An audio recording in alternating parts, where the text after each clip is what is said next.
Have you ever heard someone say, just raise your vibration when you're feeling down? Or maybe you've used meditation to escape your feelings instead of facing them? If so, you might have encountered something called spiritual bypassing. It's a term coined back in the 80s by a psychotherapist, John Welwood, and it's more common than you might think. Essentially, it's when we use spiritual ideas or practices to avoid dealing with our uncomfortable human emotions, our wounds, and our inner conflicts. It's like putting a spiritual band-aid on a deep wound without actually cleaning it. This creates an illusion of progress, making us feel like we're evolving, but all the messy, unhealed stuff remains just below the surface, waiting to erupt. So what exactly does spiritual bypassing look like in action? It's about using spiritual concepts to skip the essential, often painful, steps of emotional growth. This can mean avoiding difficult emotions like sadness, anger, shame, or fear. It can be a way to escape vulnerability or to hide behind a mask of perfection. Some people might dissociate from their feelings, claiming they're operating from a higher consciousness, or even reject their own humanity to feel above the misanthropes of everyday life. It's crucial to understand that spirituality itself isn't the problem here. The issue is how we might unconsciously use it as an escape route from our own suffering. It is a subtle defense mechanism that promises a shortcut to peace, but ultimately leads us away from genuine healing and self-awareness. So, where does this tendency come from? The psychological roots of spiritual bypassing often run deep. For many, it stems from unacknowledged trauma. When past experiences are too painful to face, spirituality can feel like a safe refuge, a place to hide from the overwhelming feelings. Another major factor is a simple fear of introspection. Looking at our own shadow, our flaws, our repressed desires, our pain requires courage and direct confrontation. It is often easier to float upward into abstract spiritual ideas than to go downward into the depths of our own psyche. An insecure sense of identity can also play a role. Crafting a spiritual persona can feel like a way to build a solid, respectable identity, especially if we feel fragile or lost underneath. And finally, it can be about control. When our inner world feels chaotic and unpredictable, spiritual frameworks can seem to impose a sense of order and meaning, giving us a comforting illusion of being in charge. Let's get practical and look at some of the most common forms of spiritual bypassing. First up is toxic positivity. You've heard the phrases, it's all love and light. Just think positive, or I'm avoiding all negative energy.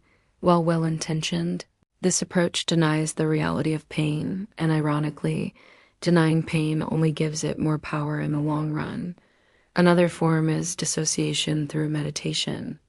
Meditation is a powerful tool for presence, but it can be misused to numb out or disconnect from our emotions rather than observing them with acceptance. Then there's spiritual intellectualization. This is when someone hides behind complex spiritual doctrines, karma, non-duality, enlightenment to sound wise and avoid the raw, messy reality of their own experience. It's theorizing about the water without ever getting wet.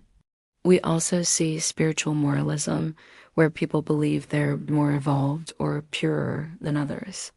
This is often just a disguised way to escape a deep-seated feeling of inadequacy. There's also the denial of our human limits, like claiming to no longer feel anger, desire, or ego. The truth is, these aspects aren't transcended. They're just repressed, pushed down into the unconscious where they can cause even more trouble. Lastly, there's the abdication of responsibility. Blaming everything on karma or saying the universe wanted it this way can be a way to avoid taking accountability for our own choices, actions, and the work required to heal our own wounds. The consequences of spiritual bypassing are profound and affect every area of our lives. On a personal level, it leads to emotional stagnation. Our feelings are messengers. When we ignore them, we can't grow. It can also reinforce the denial of trauma, preventing real healing. People who bypass spiritually often appear fragile when faced with real-life crises because their spiritual identity is just a defense mechanism, not a source of genuine resilience. It leads to a disconnection from our bodies and the reality of our lives. In relationships, it creates significant challenges. It can lead to a severe difficulty with conflict because any disagreement is seen as low vibration. It also limits empathy, as there's a preference for abstract love over the messy, tangible empathy required in real human connection. Communication often remains superficial, and true intimacy is avoided because it demands vulnerability. On the spiritual path itself, bypassing creates an illusion of progress. It can inflate the spiritual ego, leading to a sense of superiority, and it prevents us from actually embodying the teachings we claim to follow. We might mistake dissociation for transcendence, thinking we've risen above our problems when we've merely disconnected from them. So, how can we tell the difference between authentic spirituality and spiritual bypassing? The distinction is fundamental. Authentic spirituality is inclusive. It welcomes all of our emotions, the good, the bad, and the ugly. It acknowledges the existence of the shadow, the parts of ourselves we'd rather not see. It is embodied, meaning it includes our physical sensations and experiences. It confronts suffering with courage and compassion, rather than trying to escape it.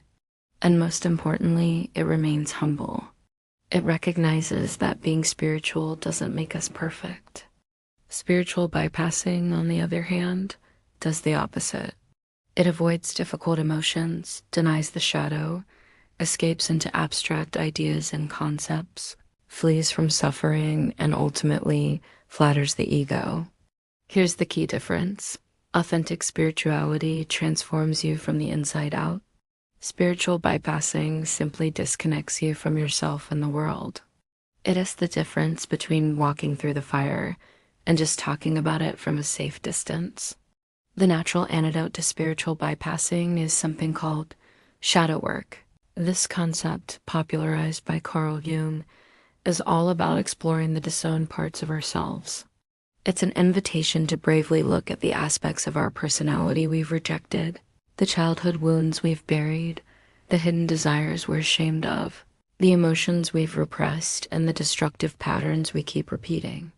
Far from being something that contradicts a spiritual path, shadow work is its very foundation. It's the gritty, necessary groundwork that allows for genuine spiritual growth. Think of it this way: you cannot build a sturdy house on a shaky foundation. In the same way, you cannot reach for the light without first understanding your own darkness. There's a powerful truth here. You cannot transcend what you refuse to face. True spiritual growth isn't about becoming someone different. It's about integrating all the parts of who you already are. So how can you tell if you or someone you know might be engaging in spiritual bypassing? There are some common signs to watch for. One is a consistent difficulty feeling or expressing so-called negative emotions. There might be a tendency to over-intellectualize spiritual topics, debating concepts endlessly without connecting them to real life. A deep fear of conflict is another major red flag, seeing any disagreement as a spiritual failure. You might also notice an idealization of silence, purity, or peace to an unrealistic degree. A classic sign is the belief that everything is just energy without any integration of the emotional body. It's using a cosmic truth to dismiss personal feelings. Perhaps the clearest sign is an inability to simply say, "I'm hurting," or "I'm struggling."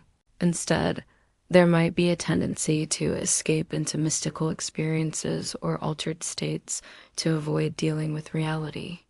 And finally, a subtle or overt feeling of being more advanced or more conscious than others is a telltale sign of a spiritual ego at play. If any of this sounds familiar, don't worry. The goal isn't to judge, but to become more aware. And the good news is you can move beyond it. The first step of transformation is to deconstruct the spiritual ego. This means accepting that you can be a deeply spiritual person and at the same time be a wounded person. The two are not mutually exclusive. The next step is to return to the body. Pay attention to your physical sensations, your breath, the feeling of your feet on the ground. Your body holds so much wisdom. Instead of trying to sublimate or transcend your repressed emotions, the goal is to welcome them. Listen to what your anger, sadness, or fear is trying to tell you. This is where you can befriend your shadow through practices like journaling, therapy, or honest introspection. Open yourself up to vulnerability. Share your authentic feelings with trusted friends or a therapist. This is where real connection happens. A huge step is to take responsibility for your life, your choices, and your healing without hiding behind vague concepts like karma or the universe. Finally, the path forward is about integrating the spiritual and the psychological. One doesn't replace the other, they strengthen each other. True healing happens when our spiritual understanding is grounded in psychological self-awareness. In conclusion, it's so important to remember that spiritual bypassing is not a personal failure or a mistake. For many of us, it's a natural stage on the journey. Many sincere spiritual seekers pass through it, sometimes for years. The real path, the authentic path, begins the moment we recognize this tendency in ourselves. It begins when we understand, deep in our bones, that we cannot rise without first descending into our own depths. We cannot transcend what we refuse to feel. And our light, our true radiance, depends on our capacity to illuminate our own shadow. When we embrace this, spirituality is no longer an escape. It becomes a living, embodied, and truly authentic path. It's a path where shadow and light no longer oppose each other, but instead dance together, making us whole. Thank you so much for joining me on this deep dive. If this resonated with you, please consider liking this video and subscribing for more content on genuine self-discovery. I'd love to hear your thoughts in the comments below. See you next time.